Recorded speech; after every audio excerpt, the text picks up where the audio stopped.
All right, guys, welcome back to SNR Ballistics. Today, we're doing a full-length video on the 1877 Colt Lightning. 38 long Colt. Let's put some rounds down range.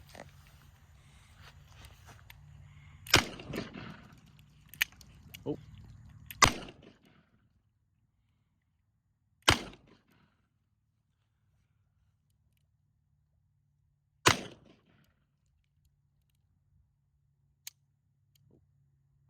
That's the empty chamber. Let's see if we hit that one again, find which one it was. Didn't go off. Looks like we got a primer strike. See, I don't remember which one it was. Let's just go ahead and hit them again, see if we can get that one to go off. There we go. All right. You can see this pistol. I haven't messed with too much and shot it too much. Still smoking there. I don't know if you can see that on the camera. We are shooting black powder rounds. Now, these rounds that we're shooting are, they're just kind of homemade rounds. I just took a 38 special case and seated these bullets a little deeper. But these are 3.56 diameter bullets, and they're not heeled or hollow based, versus I think this has a 3.75 diameter bore. So normally you'd shoot a heeled bullet through them or a hollow base, so it expands to grab the rifling. I didn't have any. We wanted to get a video. I was kind of working with what we had. So the accuracy is not exactly the best, but we're just kind of trying to shoot it, show you how this gun works, have a little fun shooting it. Let's go ahead and eject these casings. And you'll see that these cases don't exactly eject super easy. You got to have it right, perfect lined up. There we go. And got that rod hanging up in there. This pistol is really fun to shoot. You'll have a lot of people tell you that these 1877s are more trouble than they're worth. I don't think that's really true, personally, from my experience with this one. This pistol is, you know, you can see the action works good in double action. So I break over, there we go. And in single action, I don't really like to dry fire it much, but we'll do it one time just to show you the action working. And this one's pretty smooth. It's smoother than it was when I got it. When I first got this gun, and you guys saw the short a couple weeks ago, was shortly after I got it. It was kind of gritty feeling when you pull the trigger, for lack of better words. So I took it apart because it actually quit working on me, and the hammer was hanging up. Every 3 or 4 shots it would hang up. So I just took the back strap off, the grips, the mainspring out, and took the trigger guard off. I just sprayed some cleaner in there, put it back together, because I didn't want to take this apart, because I heard so many stories how this thing's so hard to take apart. No gunsmiths will work on them, all that kind of stuff. Well, that didn't really work. It worked for a couple of days, and then it kind of broke down on me again. So finally, I took it apart. I watched a YouTube video. I'll find that video and link it in the description if you have one of these that you need to work on. But he showed, how to take it apart step by step. I completely disassembled this gun, cleaned every single part, oiled it all, put it back together, and it feels like a brand new gun now. I mean, the action is just super smooth. Works in double and single action. I know they say not to shoot these in single action too much because it's hard on the springs. That's why when you see me shooting single action, I kind of assist it with the trigger there. But these are really good guns. If you're looking at buying one, don't let the stories discourage you, because I think a lot of the stories on how unreliable and hard these are to work on is a little exaggerated sometimes. But let me show you how to take this gun apart. It takes apart just like a single action Army. You can see it looks a lot like a single action Army. It's about 20% smaller, the frame, but you push this button here, just like on the 1875 Remington video we did, and you just pull on that. This gets a little sticky when it's kind of dirty. There you go. You just pull that out. It actually has, you don't have to pull it all the way out. It has this little notch right there, so you can leave it in there and it'll hold it in place. You won't lose it. We're going to pull it out for demonstration's sake. And you just drop your cylinder out. So there you go. I mean, that's how you field strip it. Pretty easy, just like a single action Army, just like most single action, Colt replicas and stuff. Let's put it back together here. We'll let Garrett shoot it, talk about it a little bit. Well, before we do that, while I'm putting it together, I'll actually give you a little history on these. So Colt had, obviously, in 1873, their single-action Army, which was their kind of, probably their most popular revolver ever made, if not the most popular revolver ever made, period. You know, you see them in all the movies. Everyone knows about the single-action Army. So, in 1877, when this came out, or in the years leading up to it, British Bulldog revolvers were becoming really popular, and they were double-action. So there was, long story short, I don't want to bore you with all the history, but the guy that Colt had working for him in England wanted a double-action revolver, finally come up with this design so they could keep the look of the single-action Army in a double-action revolver. It's not the best design, and in 1878, they came out with a little bit bigger bore, sturdier revolver, easier to work on, a lot better design. But this was Colt's first double-action revolver. So it's kind of a, you know, has a lot of historical value. Now, this specific one was made in 1906. And from, I think, 1900 1906, and you can find the serial number ranges, with the 4.5-inch barrel, case-hardened frame, you know, blued barrel and backstrap and everything. I think it was like a 78% chance that these were actually given out by tobacco companies.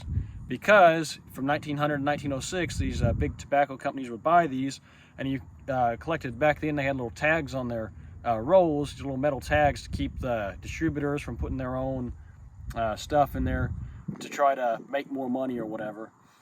So if you saved 1,800 of them tags, you could turn them in and get one of these revolvers.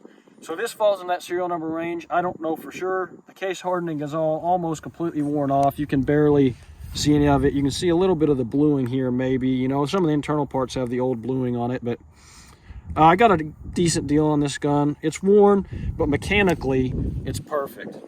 So anyways, that's my little spiel on that. Sorry if it was a little scatterbrained, but we're going to let Garrett take a few shots and see what he thinks. All right, guys, the Colt Lightning. One thing I want to mention on these older Colts, the 1877, the 1903, 1908, anything with these nice black plastic grips, I just love whenever this stuff gets worn down and gives this little glossy, smoothed over look to it. I don't know about you guys. I don't know what y'all's thoughts are on that, but just something I like to notice on all older guns and older Colts specifically is these plastic grips. But yeah, we're gonna load up 5 right here, just some homemade loads, and we'll see if we can hit anything. Let's put it on half cock here and load it up.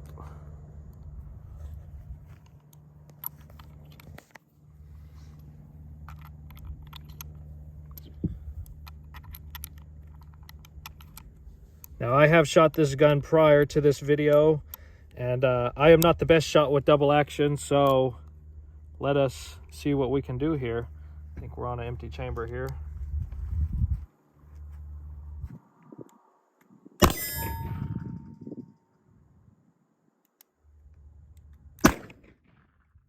try and hit that orange target we got right here. Yeah, there we go.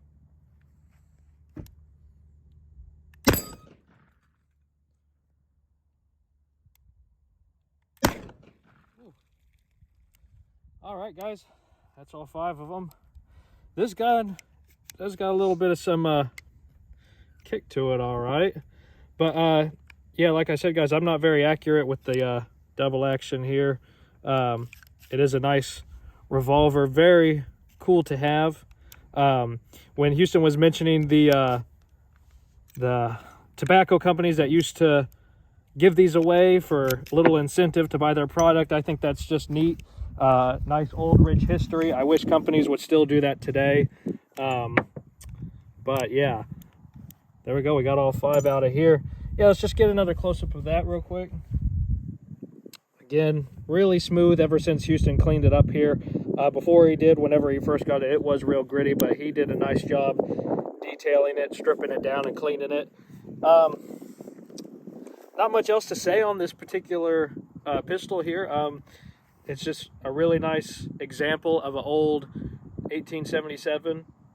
I can't remember how much Houston paid for it, but I know that these are drying up a little bit. You can still find them, but you do got to pay a little price for them. but they are very nice. And if you are able to find one and you have the means to go ahead and buy one, I would recommend getting it because it's pretty fun to shoot.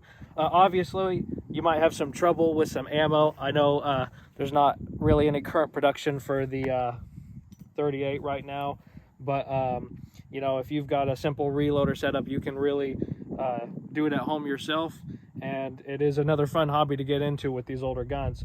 But I'm going to turn it back over to Houston for some other shots and some other info on our rounds here.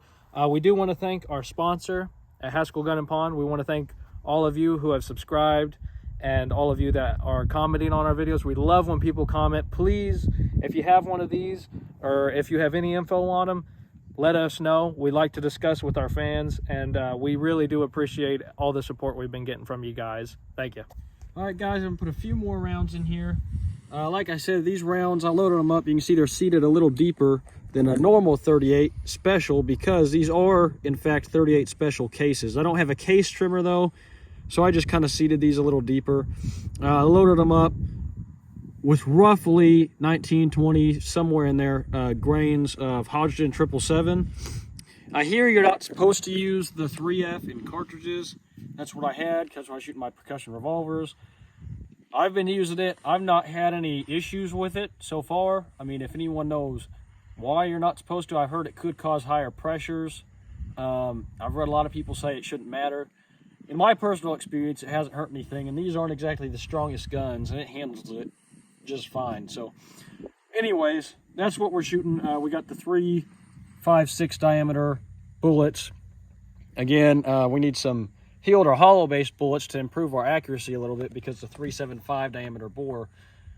I'm going to try to get some of those soon. We might do a chapter 2 with this video with some better rounds.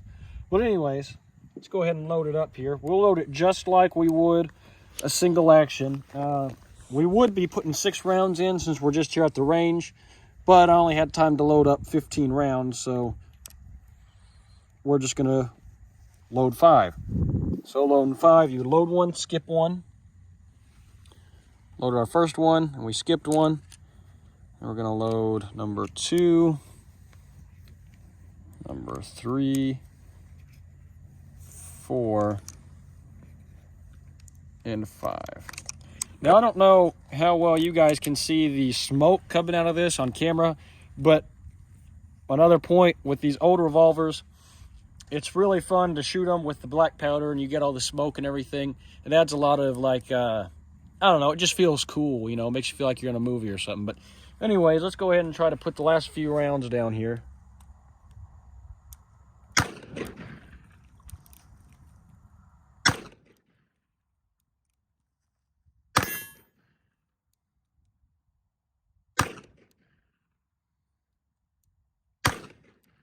Well, there we go. Got the target once. Like I said, I need to get some better. I forgot to put my other earplug in there. But anyways, I'd like to get some better, the right size bullets for this gun. But yeah, that's really all we got today on this one.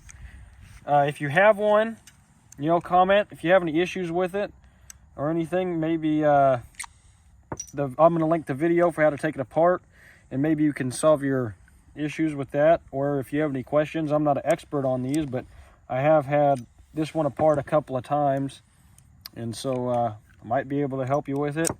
But yeah, that's really all I've got on this gun.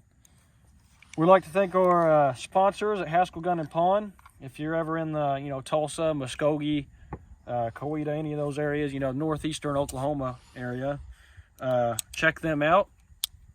They are going to help us out getting some guns that we don't already own to shoot.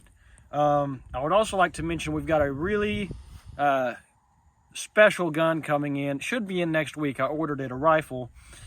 I'm not going to tell you what it is, but we are going to have an unboxing video, like a short, and then we'll have a video shooting it. But I don't want to say it's a significant gun, but it is kind of a significant gun. But you'll see what I mean with all that when the video comes out. I don't want to spoil it. It's going to be a surprise.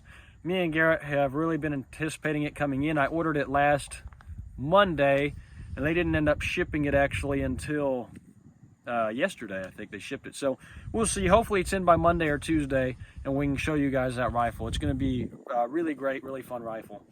So other than that, I mean, that's really all we've got. Our other range is we got the berm set up and everything back there in the back. So probably by our next video, we'll be back there. It's still a little bit wet to get in there right now, but we're going to put some shale back there and get us a little spot set up to be set up back there. So that's all we've got for you today. Like, share, and subscribe.